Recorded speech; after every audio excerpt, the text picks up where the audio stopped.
Sandali lang, huwag ka munang mag-skip dahil kung ikaw ay isang SSS pensioner o may mahal sa buhay na umaasa sa pensyon, ang impormasyong maririnig mo ngayon ay maaaring direktang makaapekto sa perang pumapasok sa inyong bulsa sa mga susunod na buwan, lalo na ngayong papasok ang 2026 dahil may mga update na hindi malinaw na ipinapaliwanag sa balita pero mahalagang mahalaga para sa ating mga senior.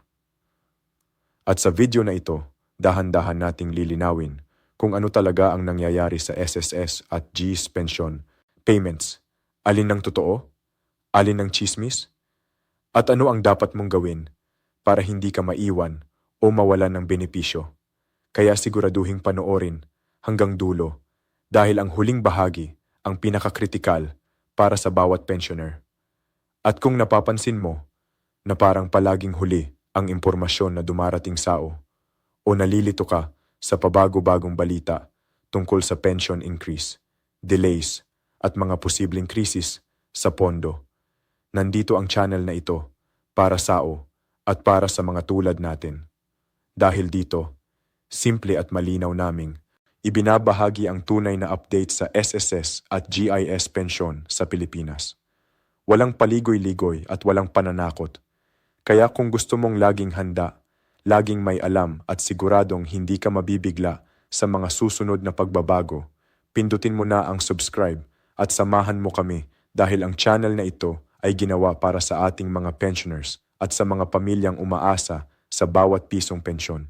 Magandang balita para sa lahat ng SSS pensioners dahil may bagong usap-usapan at inaabang update na talaga namang nagpapakilig sa maraming senior at retirado lalo na ngayong papasok ang Enero 2026. Dahil ayon sa pinakahuling impormasyon at malalakas na signal na umiikot, ang ikalawang tranche ng 1,000 pension increase ay mas lalong nagiging malinaw at mas konkretong pag-usapan. Kaya kung ikaw ay isang SSS pensioner o may magulang, lolo o lola na umaasa sa buwan ng pensyon, makinig kang mabuti hanggang dulo dahil sasabihin natin kung ano ang ibig sabihin nito. Sino ang posibleng makinabang? At ang pinakamahalagang tanong ng lahat, kailan nga ba ito posibleng maibigay? Sa loob ng maraming taon, paulit-ulit ng hinihiling ng mga pensioners na hindi sapat ang kasalukuyang pensyon para makasabay sa patuloy na pagtaas ng presyo ng bilihin, kuryente, tubig, gamot at araw-araw na gastusin. Kaya noong inanunsyo ang unang 1,000 increase, malaking ginhawa ito para sa milyon-milyong pensioners. Ngunit aminado ang marami na kahit may dagdag kulang pa rin ito lalo na sa mga may maintenance na gamot at umaasa lamang sa pensyon bilang pangunahing pinagkukunan ng kita. Kaya naman, ang balita tungkol sa ikalawang tranche ng 1,000 increase ay muling nagbigay ng pag-asa at bagong lakas ng loob sa mga senior citizens sa buong bansa. Ayon sa mga nakaraang pahayag at dokumentong lumabas sa mga nagdaang taon, ang pension increase ay talagang idinisenyo bilang two-tranche implementation. Ibig sabihin, ang unang 1,000 ay naibigay na at ang ikalawang 1,000 ay itinakda para sa susunod na yugto.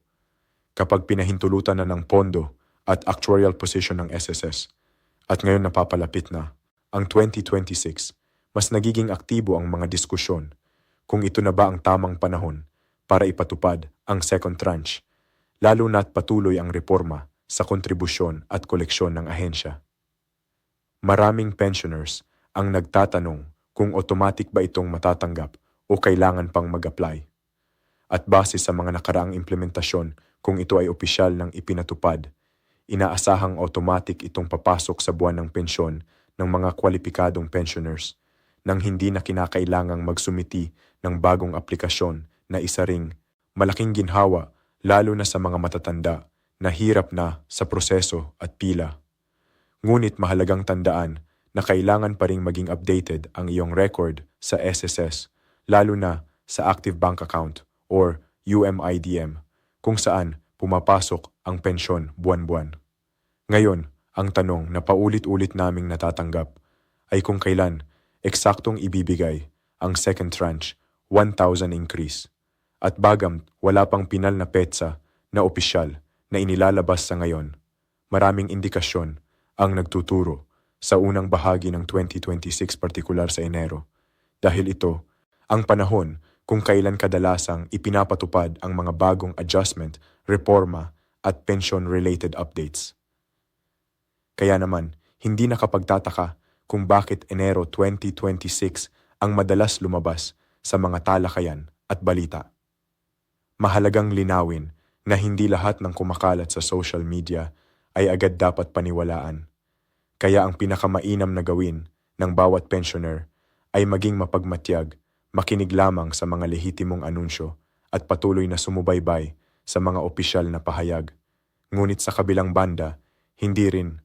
May kakailan na ang patuloy na pag-aaral at pressure mula sa publiko ay isang malakas na dahilan kung bakit muling nabubuhay ang issue ng second tranche increase sa kasalukuyan. Isipin mo ang dagdag na 1,000 bawat buwan. Gaano kalaking tulong ito sa pambili ng gamot, dagdag na pagkain o pambayad sa kuryente. Lalo na ngayong ramdam ng lahat ang bigat ng inflation. At para sa maraming pensioners, ang dagdag na halagang ito ay hindi luho kundi pangangailangan.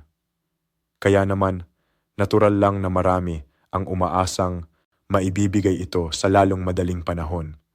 At kung Enero 2026 nga ang target, malaking tulong ito sa pagsisimula ng bagong taon.